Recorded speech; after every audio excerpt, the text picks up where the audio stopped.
Assalamualaikum and good greetings. So today I'll be watching a video by the Muslim Lantern titled Atheist Tries His Best to Deny God! Muhammad Ali, Speaker's Corner. Given that I have watched back-to-back videos from atheist perspective on religion and on God from Ricky Gervais as well as Penn Jillette.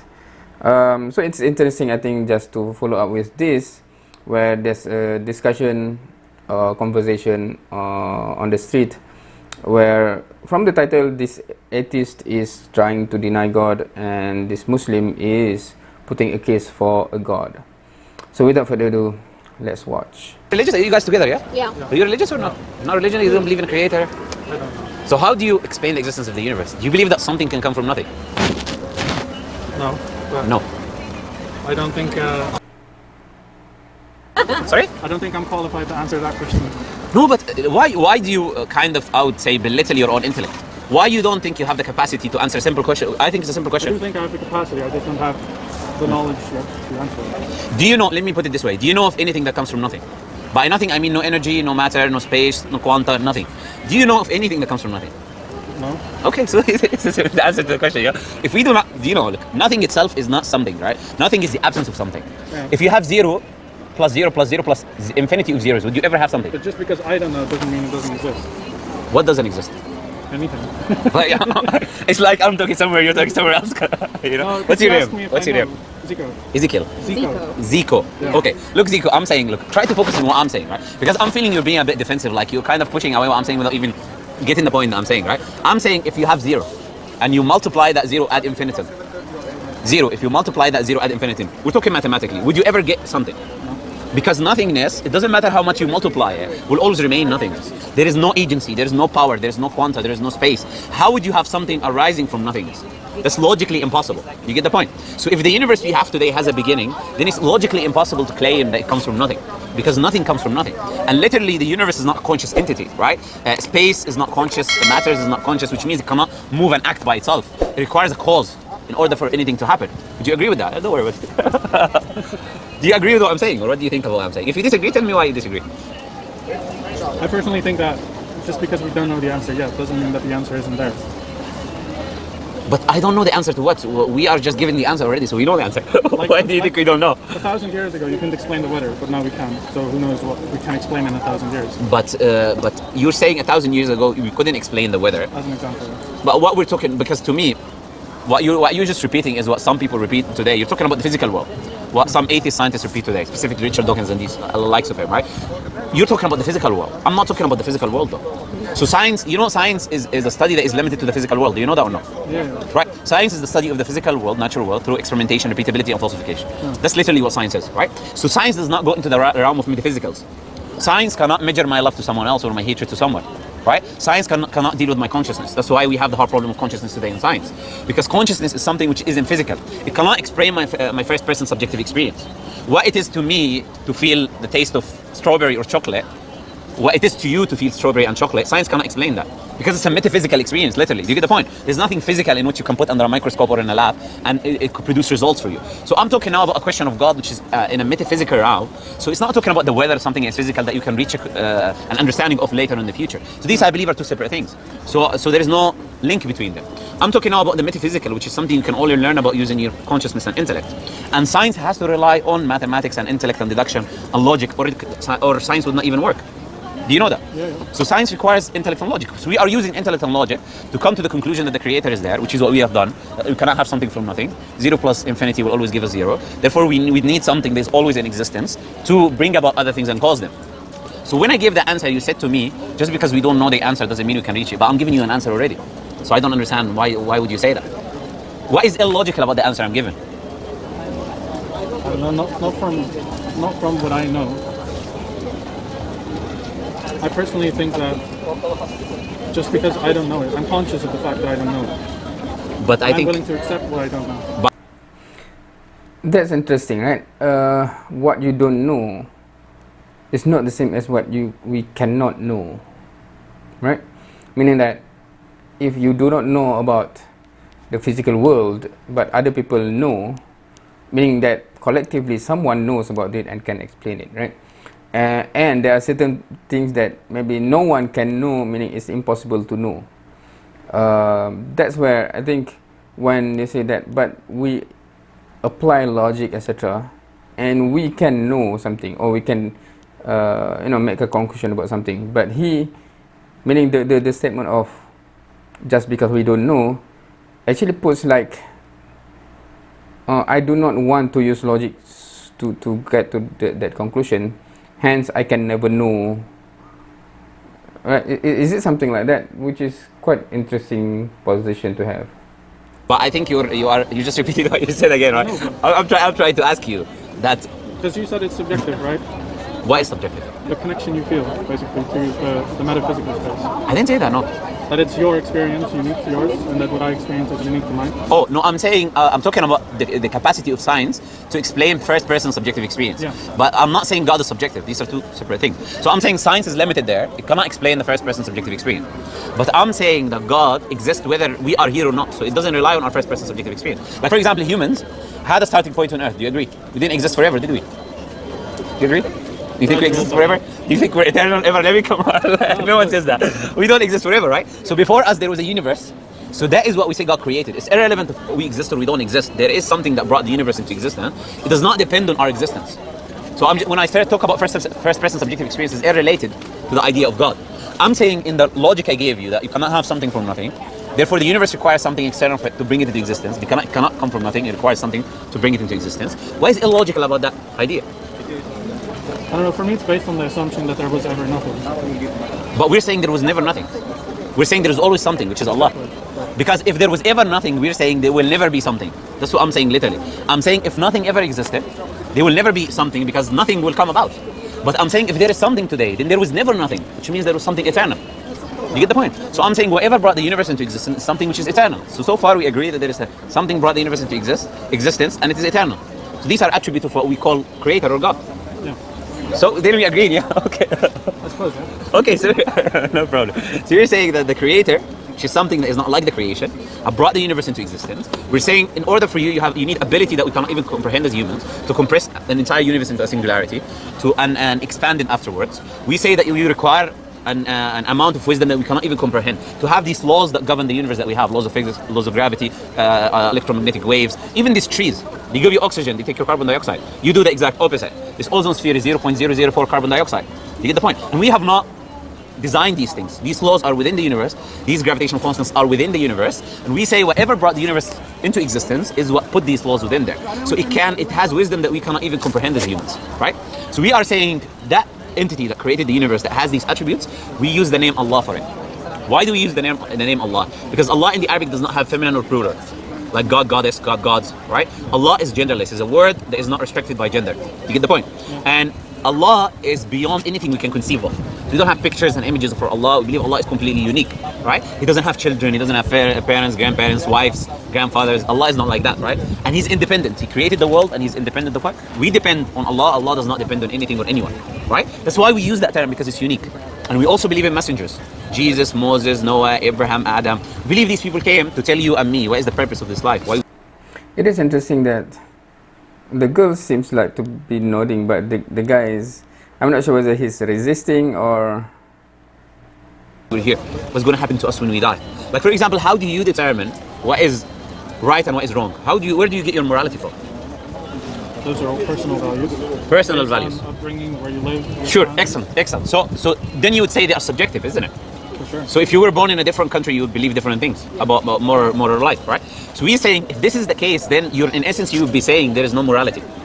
Yeah. Because the same thing can be right or wrong just depending on where you're born, right? But Muslims say, no, there is objective morality, and that objective morality is not dependent on where I'm born or where I'm not born, right? It is determined by that which made you. Like if I make this phone, or if I make a phone or a machine, I would know about it more than anything else or anyone else, right? So we are saying that the Creator created us, He would know more than anyone else what is good and what is bad for us. So then it becomes an objective moral framework, not based on my desires. I might want to do something, but that something might be bad for me, right? And I might not want to do something while it's good for me. But if it comes from the Creator, I know that what He tells me to do or not to do is objectively a moral right and wrong, because He made me. He knows me more than I literally know myself. You get the point? So the Quran is that objective framework, moral framework that is coming from human beings. Because we believe this life is a test. And if you do good, you'll be rewarded. If you do bad, you'll be punished. But in order for me to do good, I first need to know what is good and what is bad. So God has to send you messengers in order for them to make clear to you that, okay, this is good, do it, and this is bad, avoid it. And if you do good, you'll get a reward. If you do bad, you'll be punished, right? So then no one can have an excuse later on and say, oh, I didn't know. Why are you punishing me? I didn't know this was wrong and this was right, right? So that's why the messengers come to tell us about the Creator, right? And the Quran is that message to human beings. So what do you think about this whole thing I'm saying? Does it make sense? Is it illogical? I personally can't relate to the Which idea part? of objective morality. You can't relate to idea of objective morality. So you don't believe that raping an innocent woman is bad. From my personal standpoint, yes. But maybe if you're born in a different country, it would be good. Maybe. So it's not really bad. Or like in a different age or whatever. So I'm saying it's not really bad.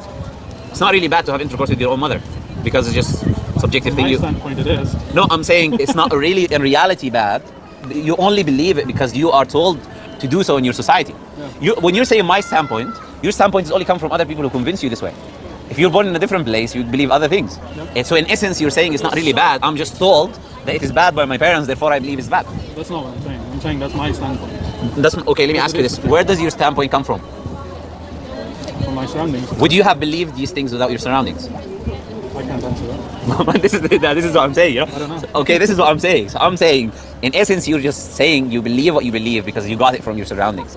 And if you were in a different place, if you were in a different time, you believe otherwise. So it's possible that you would have believed that it's okay to have intercourse with your mother, which I believe some people in Texas are doing now. And actually, you go into court. So if maybe you're born in Texas, you believe something else, right? So what I'm trying to say is this: your disagreement is proof that you believe no, it is objectively wrong to do that. You believe it is wrong, objectively wrong to rape and to kill a baby, to rape an innocent woman. You believe these things are objectively wrong. That's why you're fighting They're against. wrong for me, yeah. No, I'm saying objectively. Whether you're there or not, they're still wrong. Yeah. Because if I believe it's okay and I do it, is it okay then? What do you mean? If I believe that raping and stealing and killing, etc., is okay and I do it, is it okay then? I disagree with you, but that's... So it would be okay for me. But I would respect the fact that that's your... So if I wanted to kill you because now I'm doing whatever I want to do in my subjective morality, you would respect the fact that I want to do that. I mean, I would accept the fact that you think that. Okay, but I wouldn't agree with it, obviously. but the point. Okay, this is interesting. This guy is, because the Muhammad Ali here, the Muslim guy, is trying to establish that there must be an objective morality, right? Because there must be something that, whether I believe it or not, is actually bad. And we take example that normally people will say that yes, that's objectively bad, raping and killing, right? But he keep on his point that I believe it as such, but others may believe it differently, meaning that for him it's killing, raping is okay for him. He don't think that's bad or wrong, right? That's bizarre, meaning that because for someone, I think back to what I have said in the video when the previous video was Penn Gillette, right? I think people like that, they have the intellectual capacity that it's still a rational discussion, just that several things at the beginning that makes them, conclude as they conclude. But I don't think they would say something like this, meaning that it's all subjective, because that standpoint is you cannot hold, or you cannot justify that standpoint, because if you believe it as such, then actually everything is subjective, right? Meaning that if you want to bring to court or something, meaning that is that based on subjectivity as well, although you can argue that it is, because that's why every law in different part of the world and at different time is different, right? But meaning that there's no real good and bad, it's just how we individually perceive. Is that the position, right? And I have, my assumption is not all atheists is on this same standpoint, right? They may be just atheists because they never come across any religion that bring forth a solid evidence. That's it, right? But they still believe that there must be something that is objectively good or bad or wrong or right? But this guy here is quite interesting because he keeps on a standpoint that we can never know, everything is subjective. That's interesting. Is you still have to accept that this is morally right for me and I should do it. Like, Do you see how ridiculous it becomes? Do you see how ridiculous it becomes, right? This life becomes meaningless. There's no justice, there's no right, there is no wrong. Anyone can do anything if he believes it was right. In essence, you would say that what the guy who killed all of these Jewish people, it was okay. What he did was right. In essence, you'd be saying what he was he was right for him. What Stalin did was right for him. I believe that he thought it was right, yeah? That's what I'm saying is right for him, right? Yeah. I believe it was wrong for him and for everyone else. It doesn't matter what you thought, right? But you say exactly, but you don't believe in objective morality, so you can say exactly. Do you understand what I'm saying? I don't think you get the point I'm making. I'm saying, look, you cannot make moral judgments on other people if you believe in subjective morality. You only can make moral judgments if you believe in an objective morality that does not only come from you. Because if you... My judgment is mine. Yes. No, but your judgment, I'm saying you cannot use it to make it over on other people. You use your judgment on other people. You can use it for yourself. Exactly. So, but if you say what Hitler did was wrong, for example, then you are using your subjective morality on other people, not only on yourself. You get the point? It doesn't make any sense. If you believe morality is subjective, then you have no right to say what he's doing is right or wrong. All you have to do is say, I believe so. Yeah? You can say it. Yeah, I understand. Of course you can say it. Of course you can say it. But the point is this, right? What we're saying is this. As Muslims, we believe there is right and wrong in this world. We believe it's not okay to have intercourse with your mother. That's what we believe as Muslims. Objectively, it doesn't matter where you're born. Yeah? We believe it's not okay to rape innocent women. Doesn't matter where you're born. We believe it is not okay to do evil in the world. Whether you're born in Pakistan, in Morocco, in Asia, in China, it doesn't matter. It is objectively wrong, and it does not depend on your ideas and thoughts, because your ideas are, as we said, are manufactured by your society and your community. It's not even entirely yours. They are biased and based on where you were born. It doesn't make sense to say there will be no reason to follow them. You just do whatever you want to do. Because even when you say it is wrong, where do you get this idea is wrong? Just your people told you it's wrong. It's the whole reason you're saying it's wrong. It's not just them telling you, it's my own process of interpreting it, my own... Where does your own process come from? Myself? Is it not coming from the influence of your society, of what they taught you, if you went to school, what your parents taught you when you were young? Of course it's coming from It's there. all part of it, but it's That's not what I'm saying. just my surroundings, it's also my own brain, my own... So what about your brain telling you that it is not okay to have intercourse with your mother? Tell me.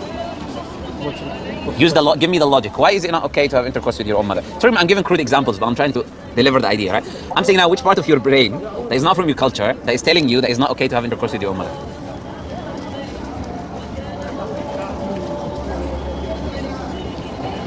It's okay. Look, I don't want to stay on it. I don't want to stay here. Look, my advice would be the following. Look, sometimes that's what I personally think.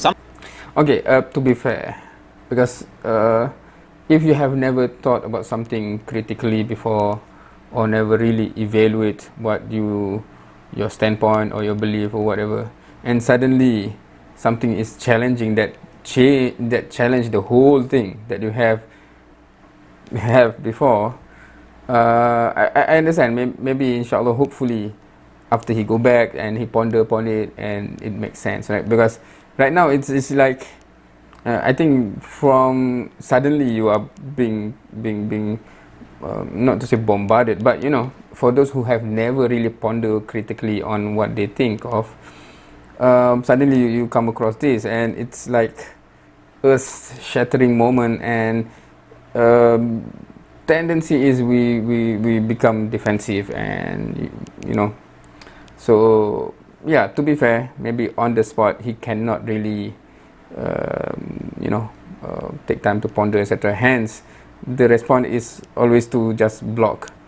So I can understand,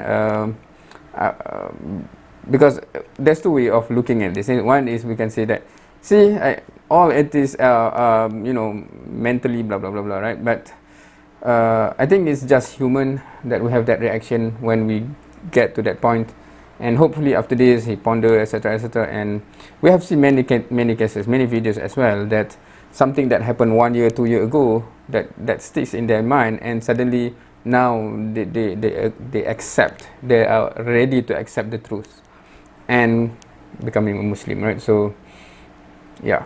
Sometimes we disagree with certain things because we want to disagree with certain things. Like some people, I mean, I believe there's two types of people. I've been doing this for a long time. I've been talking to different types of people. Some people are open-minded. If you give them evidence, they will believe. And some people don't want to believe in God. It doesn't matter what you will tell them. It doesn't matter what you bring forth to them. They have made up their mind that they're not willing to practice this or to do this or to follow this, right? And we don't believe that we force our ideas on other people. I would rationally have a discussion with you like I just did, right? And then I will leave the choice in your hands. If you want to read, obviously, I can't force you to read, you know. If you want to read, if you want to investigate, if you want to think about it when you're home, you're sitting with yourself, then that is your choice. If you do that, and it makes sense to you, then you can follow it. If it doesn't make sense to you, then it's between you and your creator, right? We say that this is the truth. We have evidence to show that is the truth. And we say that when you die, there is punishment, there's eternal punishment, and there's eternal reward. So there's accountability for what we do. So we believe we can escape God for now. We can play games for now. Not escape God in a way because God still has control. He's leaving you. You can escape the idea of following God for now. You can do whatever you want to do. But one day you are going to leave this life, and there will have to be accountability on the deeds that you do. And that is the message of Islam. You know, nothing less, nothing more. Did you take one back, or you don't want? Not for me, no. Okay, no problem, no problem. Anyways, I'm glad you gave me the time. Appreciate you giving me the time to allow me to explain and talk to you. You know, and if you need anything, come back. You know, can ask any questions. Or here, obviously, or both of you. You know, nice talking to you guys. Yeah. Yeah. So, okay, the impulse in me when you say not for me, meaning I don't even want to read and consider. The impulsive reaction is like, see, but still, I think you know, at that position when settling the earth shattered, and you know, and the most comfortable way is just to shield it, shut down, and just not consider anything. But hopefully after that, you know, I'm not sure, because the girl seems more receptive after they have discussion, etc. Hopefully they of course I do not know these people, right? But hopefully they will have time to ponder, they have time to digest, and hopefully they will ponder and come back or whatever, inshallah. Okay, so that's interesting. That's why I think, because I think I have mentioned in the video of Ricky Gervais and Penjilat, whether they have encountered those who have bring forth logical argument, logical discussion, something like this. Although if you know, the two met, right? For example, in this case, Muhammad Ali, the Muslim guy, and Penjilat or Ricky Gervais, I think the discussion can elevate to a higher nuance because of the intellectual level compared to the normal guy on the street like this. But I think that discussion will be interesting, right? Because it's you know, it's intellectual. It's not just like, you know, this is how I feel. I feel this is the truth. It's not that. It's we are talking about the reality, right? And with evidence, with logical discourse, etc. I wish that can become true, right? Meaning that the discussion, direct discussion, though I'm not sure that would be something that would happen. But anyway, what do you think? Yep, I wonder if any atheists actually watch my channel. I doubt so, because of the type of video that I post. But if any atheists happen to watch this video, what do you think? I do not put all atheists in the same basket, as I mentioned and implied in this video as well, right? I think there are many that are more critical, etc. So what do you think? Thank you for watching. See you next time.